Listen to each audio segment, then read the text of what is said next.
तो वृषभ राशि वालों, आपका देवी एस्ट्रोलॉजी यूट्यूब चैनल में स्वागत है। दोस्तों सावधान, आपका पर्चा देखकर बागेश्वर बाबा भी हैरान रह गए, क्योंकि आपके एक साथ तीन तीन पर्चे निकले हैं, जिसमें आपकी मौत की तारीख, आपकी जिंदगी की सबसे बड़ी खुशी, साथ ही आपका सबसे बड़ा धोखा, आपका सबसे बड़ा दुश्मन। यहाँ तक कि दोस्तों, एक घर में छुपे हुए गद्दार के बारे में भी जानकारी निकल कर आ चुकी है। और आप सभी जानते हैं कि बागेश्वर बाबा का पर्चा कभी गलत नहीं होता है। दोस्तों, यह गुप्त सच्चाई जानकर आपके पसीने छूटने लगेंगे, क्योंकि दोस्तों, आपके पर्चे में कुछ ऐसी ही भयानक राज की बात बाहर आई है, जो आपको केवल और केवल बंद कमरे में ही देखना और सुनना चाहिए। आज की वीडियो आपकी जिंदगी की सबसे महत्वपूर्ण और सबसे शानदार वीडियो होने वाली है। आपकी राशि से जुड़ी और आपके आने वाले भविष्य से जुड़ा यह बहुत ही महत्वपूर्ण वीडियो है। दोस्तों, आप सभी के मन में बस केवल एक ही सवाल हमेशा आता रहता है कि भगवान, आखिर मुझे इतना दुख क्यों दे रहे हैं? आखिर मेरे कब सुख के दिन आएंगे? कब मैं जीवन में अपने सुखी होगा? तो दोस्तों, आपको मैं बता दूं कि आने वाले यह जो 7 दिन है, आपके जीवन में बहुत बड़ी खुशियां लेकर आने वाले हैं। दोस्तों, जिस चीज के लिए आप सालों से तड़प रहे थे, वह चीज अब आपको मिलने वाली है। यकीन मान लीजिए, यह खुशियां कोई छोटी मोटी खुशियां नहीं होने वाली है। यह खुशियां दोस्तों, आपको अपने जीवन में पहले कभी नहीं मिली होगी। दोस्तों, कभी कभी ऐसा होता है कि जब हम कुछ सोचते हैं और हमें अपनी सोच से भी ज्यादा मिल जाता है, तो वही चीज अब आपके साथ होने वाली है। जो आपने सोचा भी नहीं था, उससे भी कई बेहतर अब आपके जीवन में बदलाव आने वाला है। दोस्तों, लेकिन हमेशा की तरह आपके दुश्मन इस बार भी आपको परेशान करने के लिए नए नए हथकंडे अपना रहे हैं। दोस्तों, आपको मैं बता दूं कि आपके घर में ही एक सबसे बड़ा गद्दार छुपा हुआ है, जिसके बारे में बागेश्वर बाबा के पर्चे में बहुत बड़ी जानकारी निकल कर आई है। दोस्तों, आपको मैं बताना चाहता हूं कि आपके मन में सवाल आ रहे होंगे कि आखिर मुझे अपने जीवन की सबसे बड़ी खुशी कब मिलेंगे? मैं आखिर कब अपने जीवन में सफलता हासिल कर पाऊंगा? तो दोस्तों, अब समय आ चुका है। जी हाँ, आपके दुश्मनों ने आपको खूब रुलाया, खूब तरसाया। आपके अपनों ने आपका जीना हराम किया। आपका हक तक लोगों ने छीन कर खा लिया है दोस्तों, लेकिन अब और नहीं, अब आपका बदला साक्षात शनिदेव लेने वाले हैं। जी हाँ दोस्तों, अब आपका बदला साक्षात न्याय के देवता, कर्मों के देवता शनिदेव लेने वाले हैं, जिसके चलते अगले 7 दिनों में बहुत बड़ा बदलाव आपके जीवन में होने वाला है। मैंने इस साल की शुरुआत में ही कह दिया था कि अब आपके जीवन में एक बहुत बड़ी और बहुत ही ऐतिहासिक घटना होने की वाली है, और वह घटना बहुत नजदीक आ चुकी है। और इन 7 दिनों में आपके जीवन में जो होने वाला है, यकीन मान लीजिए, आपने कभी अपने सपने में भी नहीं सोचा होगा। आपको मैं बताना चाहता हूं दोस्तों, आपकी जिंदगी में कई मुसीबतें आई, कई परेशानी आई। दोस्तों, आपकी जगह कोई और होता तो अभी तक अपना जीवन त्याग देता, अभी तक अपनी जिंदगी छोड़कर चला जाता। लेकिन आप अभी तक डटे रहे, आप अभी तक टिके रहे, और उसी का फल आपको मिल रहा है। दोस्तों, आपको मैं बता दूं कि जिंदगी में जो भी कुछ हो रहा है, वो अच्छे के लिए हो रहा है। दोस्तों, बुरा वक्त भी आया, क्यों आया? क्योंकि वह हमें कुछ सिखाए, और उसने आपको बहुत कुछ सिखाया है। दोस्तों, उस बुरे वक्त ने आपको एक मजबूत इंसान बनाया, अच्छे बुरे लोगों की पहचान करना सिखाया। इसलिए कभी भी भगवान को कोसा मत करें कि भगवान, तुमने मुझे इतना दुख दिया, इतना तकलीफ दी है। भगवान जो भी करते हैं, सोच समझ कर करते हैं। कभी कभी थोड़ा समय ज्यादा हो जाता है, लेकिन हमेशा ध्यान रखना कि सब्र का फल मीठा होता है। दोस्तों, बड़े बड़े लोग, बुजुर्ग लोग, साधु संत हमेशा यही बात कहते हैं कि थोड़ा सब्र रखो, थोड़ा धैर्य रखो। लेकिन आजकल के लोगों में धैर्य नहीं है। लेकिन अब दोस्तों, आपको मैं बता दूं कि थोड़ा सा धैर्य आपने रखा और आपने अपनी जिंदगी का असली स्वाद चखा। देखिए, खुद का बोझ खुद उठाना है। जी हाँ, आपको अपना बोझ खुद ही उठाना है। दूसरों के भरोसे अगर बैठे रहोगे, तो कभी ना कभी तो आपको ठोकर मिलनी ही है, और लोगों के भरोसे रहोगे तो फिर बैठे ही रह जाओगे। दोस्तों, आगे बढ़ ही नहीं पाओगे। इसलिए चलते रहिए, चलते रहिए, खुद के दम पर आगे बढ़ते रहिए। लोगों की परवाह मत करिए, और ना ही लोगों का इंतजार करिए। अब जो भी मैं बताऊं, उसे बिल्कुल ध्यान से सुनिएगा। जी हाँ, और वीडियो को लाइक जरूर से जरूर कर दीजिए। बहुत ही महत्वपूर्ण वीडियो है, इसलिए लाइक कर दीजिए और नीचे कमेंट बॉक्स में सच्चे मन सच्ची श्रद्धा से हर हर महादेव जरूर लिख दीजिए। बोलिए हर हर महादेव। और मित्रों, देखिए, आपको समय के साथ धीरे धीरे आगे बढ़ना है, पुरानी बातों को छोड़कर, क्योंकि आपके जीवन की परीक्षा यहीं से ही शुरू होगी। देखिए, कुछ लोग ऐसे होते हैं कि हमेशा भूतकाल में ही खोए रहते हैं, पुरानी बातों को लेकर बैठे रहते हैं और वह आने वाले समय को भी बर्बाद करते हैं और वर्तमान में जो चल रहा है उससे भी बर्बाद करते हैं। इसलिए जीवन में हमेशा एक आदत बना लीजिएगा कि कभी भी जो हो गया है उस पर ध्यान न देकर जो होने वाला है उस पर ध्यान दें। मित्रों, वर्तमान में आपके हाथ में सब कुछ है, लेकिन आप परिस्थिति का फायदा नहीं उठा पा रहे हैं। क्यों नहीं उठा पा रहे हैं? क्योंकि आप बहुत ज्यादा सोच विचार कर रहे हैं।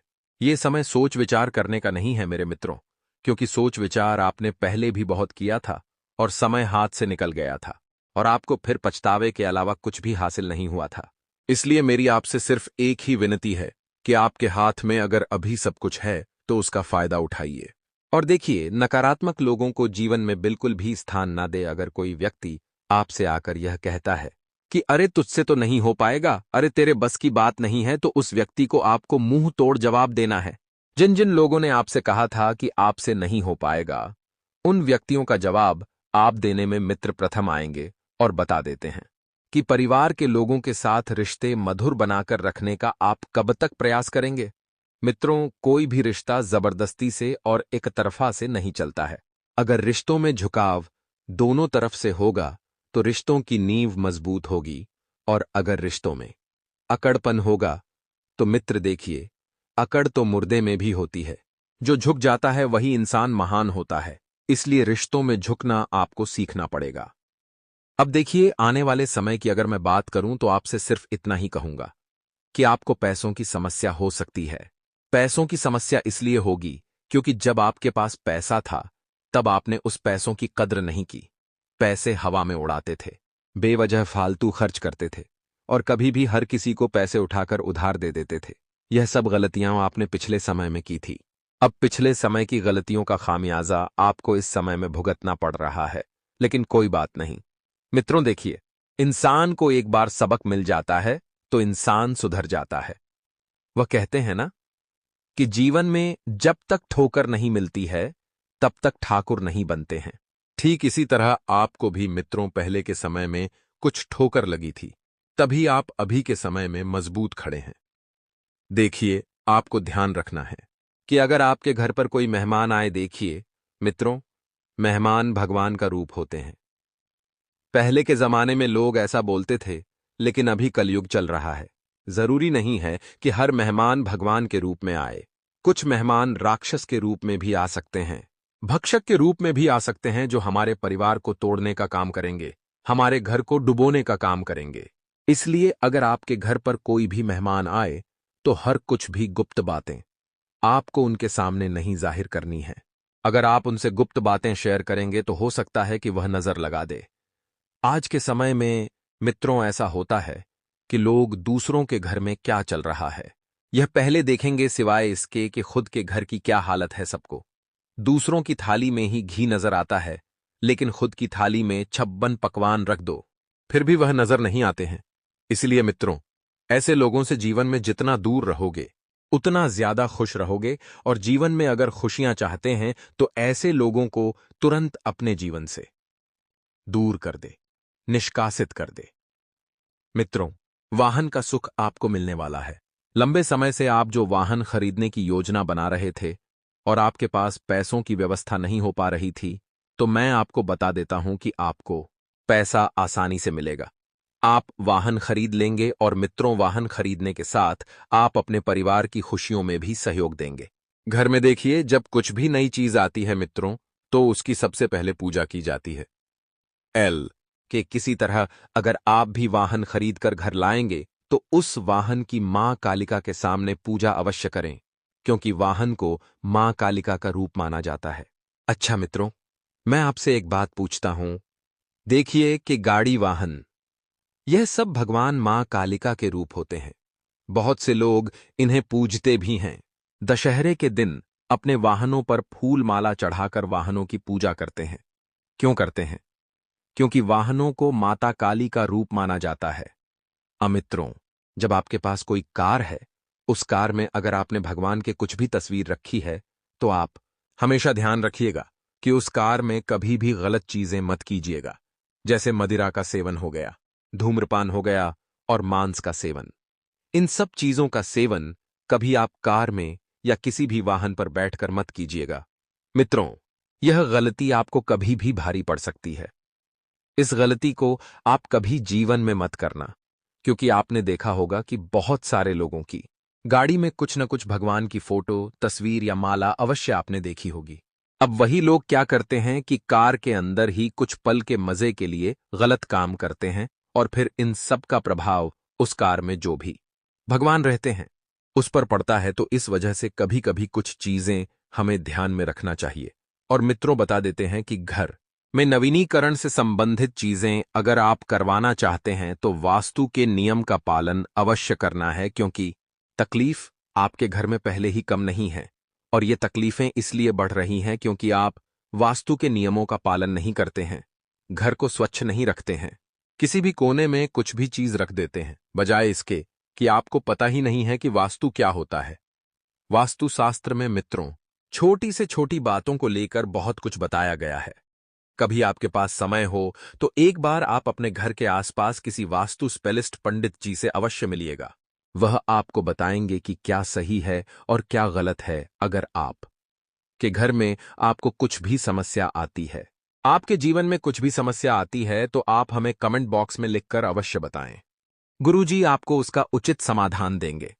और मित्रों, हम आपको बता देते हैं कि कुछ भी बातें अगर हम आपको बताते हैं तो वह बातें 100% सत्य नहीं होती है। कुछ बातें शास्त्रों के आधार पर होती हैं, कुछ बातें ग्रह गोचर की चाल के आधार पर होती है। अब जो लोग इन सब चीजों में विश्वास करते हैं उनके लिए तो यह बात 101% सत्य है। अब जो लोग नहीं करते हैं उनको हर चीज गलत ही लगती है। लेकिन मित्रों, मैं आपको बता देता हूं कि यदि आपके जो भी कोई देवी देवता हैं उनके लिए आप अपने घर में पूजा पाठ या हवन अवश्य कराएं, क्योंकि घर की जो सुख शांति निर्भर करती है वह सुख शांति निर्भर करती है घर के कुल देवी देवताओं पर। अगर वह घर में प्रसन्न है तो आपको बाहर किसी भी देवता को प्रसन्न करने की जरूरत नहीं है। एक चीज का आपको ध्यान रखना है। मैं आपको बता देता हूं कि मित्रों, आपको कुछ ना कुछ दान अवश्य करना चाहिए। यदि आप Rs10,000 कमा रहे हैं तो आपको भगवान के लिए Rs1 अवश्य निकालना चाहिए। यदि आप Rs100 कमा रहे हैं तो भगवान के लिए 10 पैसे अवश्य निकालना चाहिए। आप किसी भी भगवान के लिए निकालें, चाहे आपके कोई देवता हो गए, चाहे विष्णु भगवान हो गए, शिव भगवान हो गए, कृष्ण भगवान हो गए, कोई से भी भगवान जिन्हें आप मानते हैं, उनके लिए अगर आपने Rs10,000 में से Rs1 भी निकाल दिया तो वे भगवान आपकी झोले, आपके भंडार हमेशा भर कर रखेंगे। मित्रों, यह सत्य है कि अगर तुमने परमात्मा को दिया तो परमात्मा तुम्हें दुगुना तिगुना करके देगा। इसलिए हमेशा आपको दान पुण्य में अपना पैसा अवश्य देना चाहिए। मेहनत की कमाई से दिया हुआ दान हमेशा उत्तम होता है। मित्रों, बता देते हैं कि नौकरी पेशा जातकों के नौकरी जीवन में कुछ अड़चनें आ रही है, प्रमोशन से संबंधित, और पहले भी आई थी, लेकिन आप पहले नजरअंदाज कर दिया था, लेकिन इस बार आप नजरअंदाज नहीं करेंगे। देखिए मित्रों, नौकरी में अगर कुछ भी समस्या आ रही है तो आप अपने बॉस या अपने उच्च अधिकारी से एक बार बात अवश्य करें कि आखिर दिक्कत कहां आ रही है और कौन सी चीजें आपका प्रमोशन होने में रोक रही है। मित्रों, बता देते हैं कि आपको अपने घरेलू खर्चों पर इस वक्त नियंत्रण रखना होगा। लेकिन मित्रों, आखिर आप कमा किसके लिए रहे हैं? घर परिवार के लोगों के लिए कमा रहे हैं तो एक तरफ या तो आप खर्चों पर नियंत्रण कर ले या एक तरफ खुलकर खर्चा कर ले। देखिए, दोनों ही चीजें आपके हाथ में है, आप ही के पक्ष में है। क्या करना है और क्या नहीं करना है यह आप पर निर्भर करता है। बता देते हैं कि पुरानी बातों में आपको वक्त जाया न करके आने वाले नए आयामों को अपने जीवन में अपनाना है। कुछ नई चुनौतियां आपके समक्ष खड़ी रहने वाली हैं। कुछ नई चुनौतियां आपके सामने आने वाली हैं। डटकर सामना करें, खुलकर सामना करें तो अच्छा रहेगा। और मित्रों, बता देते हैं कि इस वक्त गरीबी में अगर आप जी रहे हैं तो यकीन मानिए कल अमीरी भी आएगी, क्योंकि वक्त का पासा पलटते कभी देर नहीं लगती है। परमात्मा उस इंसान को भी रोटी देता है जिसके हाथ नहीं है, उस इंसान को भी चलाता है जिसके पैर नहीं है। तो तुम तो फिर भी एक अच्छे खासे इंसान हो। उस परमात्मा ने तुम्हारे लिए कुछ ना कुछ बंदोबस्त अवश्य करके रखा होगा। अब मित्रों देखिए, आने वाले समय में अगर आप बहुत ज्यादा नकारात्मक सोचेंगे तो कभी जीवन में आगे नहीं बढ़ पाएंगे। नकारात्मक सोच इंसान को अंदर से खत्म कर देती है और सकारात्मक सोच इंसान को अंदर से बना देती है। अब ये आपके हाथ में है कि आपको बनना है, संवरना है या बिगड़ना है। मित्रों, इंसान अपनी किस्मत खुद के हाथ से लिखता है। कोई उसे यह नहीं बताता है कि तुम्हें जीवन में क्या करना है, तुम्हें जीवन में कैसे करना है। अगर आप महान बनना चाहते हैं तो आपको महान लोगों के बीच रहना होगा। संगत का प्रभाव बहुत जल्दी पड़ता है। यह बात आप चाहे माने या ना माने, जीवन में आगे रहने के लिए हमेशा सफल लोगों के साथ रहे और जीवन में पीछे रहने के लिए असफल लोगों के साथ रहे। मित्रों, यदि आप इस समय किसी नई यात्रा पर जा रहे हैं तो खर्चा ज्यादा हो सकता है। अब या तो आप सर्व सुविधा देख ले या फिर खर्चा देख ले, दोनों आपके हाथ में है। मित्रों, कभी कभी कुछ यात्राएं हमें आनंद देती हैं, सुकून देती है, धैर्य देती है, शांति देती है, और कभी कभी कुछ यात्राएं हमारे जीवन में हमें सबक देती है। अब आपको ही एक सबक मिलने वाला है इस यात्रा के दौरान। अब वह सबक क्या होगा, यह आपको तब यात्रा करेंगे जब पता चलेगा। मित्रों, अपने घर के आसपास यदि कोई भी मंदिर है, चाहे छोटा हो गया चाहे बड़ा हो गया, कैसा भी मंदिर है, आप उस मंदिर में सप्ताह में एक दिन किसी भी समय झाड़ू या पोछा अवश्य लगाकर आए। और मित्रों, अगर मंदिर में लाइट नहीं है, पंखा नहीं है, तो उस मंदिर में या तो आप एक लाइट का दान करें या पंखा लगाएं। इससे मित्र होगा यह कि अगर आप परमात्मा के घर में उजियाला करोगे तो परमात्मा आपके घर में इतना उजियाला करेगा कि आपकी आंखें चौंधिया जाएगी। पिरित्थिरो, भगवान के घर में अगर हमें कुछ देना है तो मन दे, अगर भगवान में आपका मन लग जाएगा, तन लग जाएगा। अगर आप यह दोनों चीज परमात्मा को समर्पित कर दोगे तो परमात्मा खुद को तुम्हारे प्रति समर्पित कर देगा। मित्रों, कहते हैं कि आज भी भगत के वश में भगवान होते हैं। अगर भगत सच्चे दिल से, सच्ची श्रद्धा से, सच्ची आस्था से और सच्चे विश्वास के साथ भगवान की पूजा पाठ करता है, भगवान को मानता है, तो उसके जीवन में कभी कोई दुख, कोई तकलीफ नहीं आती है। यही तो सच है मित्रों, कि भगवान होते हैं लेकिन दिखाई उन्हें ही देते हैं जो सच्चे मन से, सच्ची श्रद्धा से, सच्चे विश्वास से उन्हें पूजता है, उन्हें मानता है। वरना कुछ लोग तो भगवान को सिर्फ पत्थर कहते हैं और कुछ लोग पत्थर को भगवान कहते हैं। अब हर एक व्यक्ति का नजरिया अपने अपने जीवन में अलग होता है। मित्रों, कभी कभी परिस्थिति बदलने की बजाय नजरिया बदलकर देखें तो जीवन में बहुत कुछ आपको आपके ही पक्ष में दिखेगा। यह बात सत्य है। मित्र, एक माचिस की चिंगारी पूरा घर जला सकती है और एक पानी की बूंद उसका कुछ नहीं बिगाड़ पाती है। इसी तरह अगर आपके जीवन में सारे लोग आग लगाने वाले हैं और एक व्यक्ति आपका बहुत साथ देने वाला है, तो मित्र वह एक व्यक्ति की कीमत आप समझे, उस एक व्यक्ति की कीमत आप जाने, क्योंकि वह व्यक्ति अगर आपको मिला है तो बहुत नसीबों से मिला है। आज के समय में ऐसा हो गया है कि टांग खींचने वाले 1000 मिलेंगे, लेकिन हाथ पकड़कर आगे बढ़ाने वाले केवल 1 या 2 ही मिलेंगे। तो अगर आपके जीवन में भी वह व्यक्ति है तो उस व्यक्ति का एहसान मानिए, उस व्यक्ति का शुक्र मानिए कि परमात्मा ने आपके जीवन में ऐसा व्यक्ति भेजा है। मित्रों, बता देते हैं कि आपके मन में कुछ युद्ध चल रहा है, युद्ध चल रहा है किसी बात को लेकर, किसी परिस्थिति को लेकर। मन में नकारात्मकता बिल्कुल भी हावे ना होने दे और परमात्मा के लिए आपको वक्त निकालने की बहुत ज्यादा जरूरत है। यदि आपने भगवान को कुछ समय का वक्त दे दिया तो यकीन मानिए परमात्मा आपको इतना कुछ दे देगा कि आप संभाले नहीं संभाल पाओगे। जो लोग हनुमान जी की भक्ति करते हैं, हनुमान जी की पूजा पाठ करते हैं, उन लोगों से एक ही मेरी हाथ जोड़कर विनती है कि भगवान के ऊपर पूर्ण विश्वास रखें। मित्रों, पूर्ण श्रद्धा रखें, पूर्ण आस्था रखें, क्योंकि बजरंग बली ऐसी देवता है जो भक्तों के थोड़े से प्रयास से ही खुश हो जाते हैं। इस दुनिया में भगवान बालाजी महाराज चिरंजीवी है। आज भी जीवित है, और जहां जहां पर सुंदरकांड का पाठ होता है या रामायण का पाठ होता है, वहां पर हनुमान जी अवश्य विराजते हैं, किसी न किसी रूप में आकर। मित्रों, इसलिए तो कहते हैं कि वीर हनुमान अतुलित बल तहमा। मित्रों, आपको ध्यान रखना है कि आने वाले समय में आपको अपने घर में राम जी की पूजा पाठ अवश्य करनी है, क्योंकि मित्रों देखिए, बहुत शुभ अवसर आने वाला है। आप भी जानते हैं कि क्या शुभ अवसर आने वाला है। उसी प्रकार तैयारी आप शुरू कर दीजिए और अपने